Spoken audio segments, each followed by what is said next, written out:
In this video, I'm going to show you some of the basics of the application, such as creating a new document, using some of the tools and changing their options, navigating around the workspace, and then finally how to save a document and then open it again later. Now, these steps and processes can also be used throughout the whole Adobe Creative Cloud suite, so you'll find that some of these things will be the same as you go through different applications of Adobe. So to begin, we're going to create a new document, and you can do that one of two ways. If you're on the welcome screen, you can click the Create New button, and that will open up the new document window for you. Or you can go to the top and click on File, and then select New. Whenever you do that, that will open the new document window for us. Now, if we have saved any items, you will find them here, or you can pick any of the presets at the top. Now for this document, we're going to go ahead and set up our own options and settings. So the first thing that we'll want to do is name the document. Now, since this is a lesson on navigating Photoshop, I'll just call this navigation. Now you can call it anything that you would like. For the dimensions, we want to set the width and height. Currently, it's reading as inches, which is great if you're doing anything in print. However, if we're working for, say, the web, we will want to use pixels. So let's go ahead and change the pixel dimension. And then you can see that it converts the width and height from the inches to the pixels for us. Now, I just want to match this to a standard HD video, high definition video, which you'll find in most monitors. So I'm going to highlight the width and just change this to 1920 and change the height to 1080, which is the standard 1080 high definition dimensions. Now you can change the orientation, make it either vertical or horizontal. You can do some artboards, which we can talk about later on. And then you can set the resolution. Now this is how densely the pixels are per inch and how crisp and clear the image will look. So typically if you're working with print, you'll want 300, which is what it was set to. But if you're working for web, you want to keep this number a little lower and make it look good, so you reduce file size. So we're just going to change that to 72.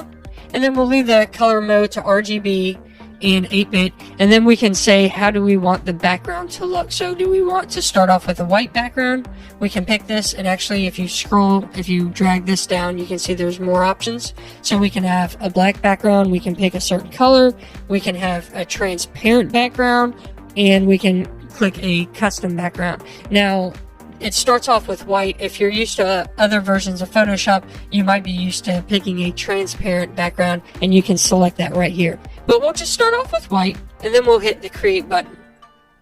That opens up the main workspace of Photoshop where we can begin working. You can see it's created our image, and this is in the high def 1920 by 1080 size. However, we're currently zoomed out. We're actually not filling up the whole screen. If we were to be at 100%, this would take up my screen perfectly, and that's not the case. Now, if you look at the top, you'll see a tab, and it says Navigation at 66.7%, RGB 8. So that's the name of the document, Navigation. This is how much we're zoomed in, so we're at 66.7%, and also RGB color mode with 8-bit depth color, so that just gives us some color information. At the bottom, you will also see a zoom number, so it shows 66.67% here, and then gives some information about the document also. Now, if your workspace looks a little different than mine, it's because I've set up my own workspace and I've saved it under my name. So by going up to the top, you can go to Window and you can go to Workspace. And here you can see I've created my own workspace, which I've set up my own tabs and panels that I want. You might want to use the Essentials workspace when starting out, just because it might be a little easier to follow along. But if you can't find any of the panels that I'm using, you'll find them down here. So if I'm using something like, say, the histogram, and you don't see that, you can click on histogram, and that will open it up on the panel side to the right. So let's take a look at those panels. Right now we have an info panel, but then we have a properties panel. If we click on the properties panel, it will actually give us information about the document. So here you can see it says width 26.667 inches and height 15 inches and a resolution that we set 72 pixels per inch. Now we want it to work in pixels, but this is showing inches, and that's because it's done in a setting or a preference inside of Photoshop that we might want to go ahead and change if we're working in pixels and not for print. So let's go up to the top and go to Edit, and then go down to Preferences, and then go over to Units and Rulers and select that button. And then here you can see it says our units for our rulers are done in inches, and that's really not what we want. Let's go ahead and click that and change that to pixels. And then whenever we're working with the properties or any information, it'll be pixels. Now, if you're working for print, of course, you might want to leave that to inches or select one of the metrics down here. We can leave everything else the same for now. The type and the new document preset resolutions and all this, we'll just go ahead and leave that. But we want to set that rulers to pixels, and we'll hit OK. And then when we do, you can see it's showing the dimensions, 1920 pixels by 1080 pixels, and that's what we created this document as, and at 72 pixels per inch. So we have our document created and set up, ready to go. So now I just want to show you how you can select and change some options of some tools inside of Photoshop and how you can kind of get around the workspace as you begin working. So on the left hand side, you will see our toolbar, and we have a number of different tools. And by hovering over these tools, it will give you the name, it'll show you an actual example of the tool, and it will show the shortcut key that you can use. So this says the lasso tool with the shortcut key L makes freehand selections, and then it gives you a little demonstration. Now if you're not seeing the demonstration, you might be using an older version of Photoshop. I'm currently using Adobe Photoshop CC 2019. So if we go down to the next one, you can see this is the quick selection tool with the shortcut key W. Makes a selection by finding and following the edges in an image. And then we can go down to some of these other ones, maybe the type tool, horizontal type tool, shortcut key T, adds horizontal type. Now, I highly recommend that you learn any shortcut keys that you can as you begin working in Photoshop. What's great about the Adobe platform is a lot of the shortcut keys are actually the same throughout different programs. So you will find similarities of the way that things work in different Adobe applications, such as Illustrator or maybe XD or InDesign. So let's go ahead and use one of these tools, and we'll just start off by using the brush tool. So it's about midway down, and it looks like a little paintbrush in the icon, and it says brush tool B, paints custom brush strokes. Now you also see that there's a little arrow, and that shows that there's more options inside of this button, this icon here. So if I click and hold down, you will see not only do we have a brush tool, but we also have a pencil tool, a color replacement tool, and a mixer brush tool. And they all use the same shortcut key B, so you can use B to cycle through these different tools. Let's just start with the brush tool, and you'll see that we have a little tiny circle. So whenever I pick a different tool, you'll see that my icon changes. If I pick the move tool, you'll see a cursor with a little compass showing that we're in the move tool. If I do a selection tool, it'll look more like a target. And if I pick the brush tool, you'll see it's a little circle. It's an actual brush that we're going to paint with. Now we can change the options at the top under the options bar. So every tool has a different set of options. For instance, if I select the selection tool, those options change. If I pick, let's pick the type tool, you'll see that it changes to type options. So every one of these is going to have a different set of options up there, and this is where you can change them. So go ahead and pick the brush tool, and you'll see that one of the first options looks like a little circle with a number underneath it. This is actually your brush settings. If we click on this box, it'll show you the different brushes. So we have a size, we have a hardness, we have different presets, and a ton of different presets with icons that you can choose down here, which is really great. So let's go ahead and change the size. So if you click this slider, and you'll see sliders often in these programs, these allow you to move values up and down very easily. So we can pick a different brush size. If we hover over our document, we can see our circle has gotten bigger because our brush size has gotten bigger. We can also click in this box and change an option. So if we want to just type in 200, it moves the slider automatically for us, and we can have that bigger brush. So we can just click outside of the document, and then you can just click down and hold and start painting with the brush tool. Now, if you want to undo this at any point, you can go up to the top and go to Edit.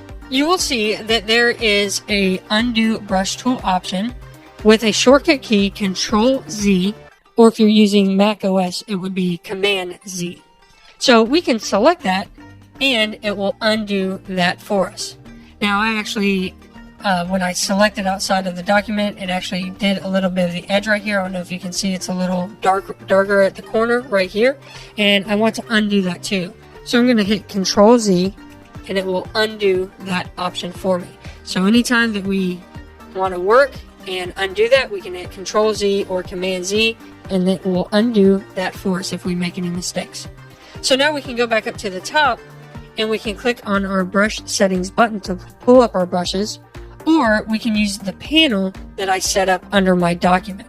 So if you go to Window, there's actually a brush settings and a brushes panel. And I've already loaded that up on the right hand side, and you can see the two brushes here. So if I select those, I get a much bigger workspace to select these and view them. So I like to use the panel for this. So just go down and find a brush that looks really neat to you. Now I might have some brushes in here that you don't have that I've already loaded up. So for instance, I have this Scatter Leaves one that I'm going to select. And when I go out into the document, it looks like I have a really small cursor. I don't even know if you can see that on your screen. I'm going to click and drag, but however, when I do that, now my brush is this really neat Scatter Leaves effect. So the brush gives you a bunch of different options and a bunch of different things that you can do inside of Photoshop. And it's not just for painting. You can actually erase with a brush too. So if you go to the Tools panel on the left-hand side, you'll see that we have the eraser tool, the background eraser tool, and the magic eraser tool. So I'm going to go ahead and pick the eraser tool, and I'm going to pick that Scattered Leaves again, and now I can actually erase part of the document with that brush, or I can pick another one. So let me just go up and pick one of these hard brushes. Now I can erase with the brush using different brushes. So you'll find out that you'll actually use brushes a lot inside of Photoshop, and they're just really neat to have and work with. I'm going to go ahead and close this panel out. And you can see on the left hand side there are a bunch of different tools that you can use, and each one of these will tell you a little bit about them. So I'm not going to go over all the tools right now, but definitely take a look at them, take a minute to go through and read them and see what the different things are. Some are for selecting, some are for manipulating the Photoshop interface or window, some are for painting or doing really cool effects. This one's for typing and so forth. So at the bottom, we have the hand tool and we have the zoom tool. And what these tools do is they allow us to work around the workspace inside of Photoshop, and it allows us to have a better view of the actual workspace. So let's go ahead and pick this magnifying glass. This is the zoom tool. And when we do, you can see that the cursor is a magnifying glass with a plus. Now, if we click one time, we will zoom in on the document. And you can see at the top, before it's at 66%, now we're at 100%. So we're seeing the 100% of the actual window. And that is shown at the bottom too, the 100%.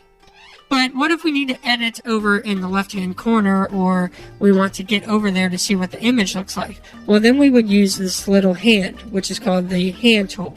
And it basically allows us to pan the workspace. So if I click and drag, what is happening is I'm not moving anything on the workspace. I'm just moving my view of the workspace so that I can see better. So that means I can come through and see different parts of this document. Maybe I want to get a little more fine detail. I can pick that zoom tool again, and I can click on the document, and wherever you click is actually where it's going to zoom in on. So if I want to zoom in on this area right here, I can click and it'll start zooming toward that area. Then I can pick that hand tool again, and I can move around this document. Now if you want to zoom out, you can pick that zoom tool, and you can go to the top, and there's a magnifying glass in the options bar with a minus. If we select that, now I can click, and this will zoom out for us. And I can keep zooming out more and more. So here we're at 25%, so I can see that picture a lot better. Something else that you'll probably want to learn and use is the shortcut key for zooming in and out. And that is by holding the control button on Windows or the command button on Mac OS, and then hitting the plus sign to zoom in. And to zoom out, you just hold down control or command and hit the minus sign. And that's going to zoom in and out for us. What's great about this is it allows us to not have to pick a tool. So if we go back to our brush tool, and I'm working in this space, then I can hit Control plus, and I zoomed in. However, I never left that tool. I still have that tool, so I can start working. And then I can zoom out, and I can continue working. And then I can zoom out some more, and I can maybe work over here some.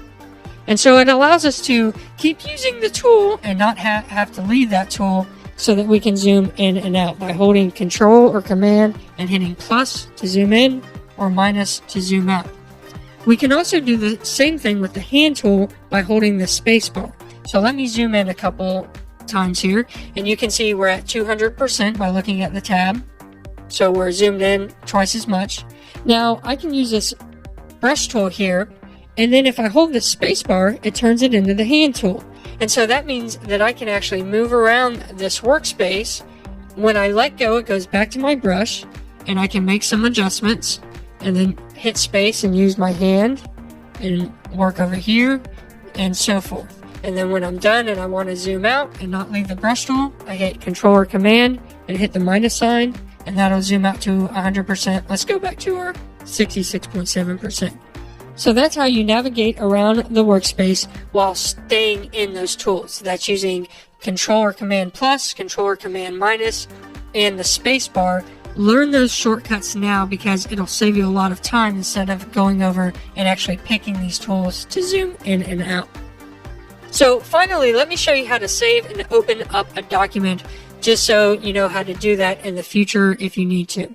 So if we go to the top, we can go to File, and then we can click on Save. You can see there's a shortcut key, Control or Command S to save, which is another one you might want to learn as you work in the document. You want to save often. So by knowing that shortcut Control S, you can continually hit that and make sure you're saving your document all the time. But I'm just going to go ahead and click on this. And then you can navigate to the folder where you would like to save this document. So here I'm in this Navigation and Tools Files folder, and we can give it a name. So we're just going to call it what we name the document, Navigation. And you can see that the extension is a PSD file. That is a Photoshop document file. So what happens is we're not saving this as an image. We're saving this as the ability to come back into this file and open it up later on. So you can click on the Save As Type, and then you can have a lot more options such as images. So here you can see we can save as a BMP file, a JPG file, or all these other different files, PNG, Targa, TIFFs, and some other different ones here too. But we're just going to save it as a Photoshop document for now so that we can access this document later on and work on it if we need to. So I'll just go ahead and click Save. And now it has saved the name as navigation.psd. So if I ever need to close and reopen this document, I can do that. So let's go ahead and hit this little X button here to X out of this document. You can see we're back on the home screen and it's showing our recent documents. So we actually have that. We can click on it right here, or we can click on the open button on the left hand side, or we can go to the top and go to File, Open. So we'll open up the file. We were already in this folder, so it's just brought that back for us. We can select the navigation.psd document and then hit open, and there's our file for later on.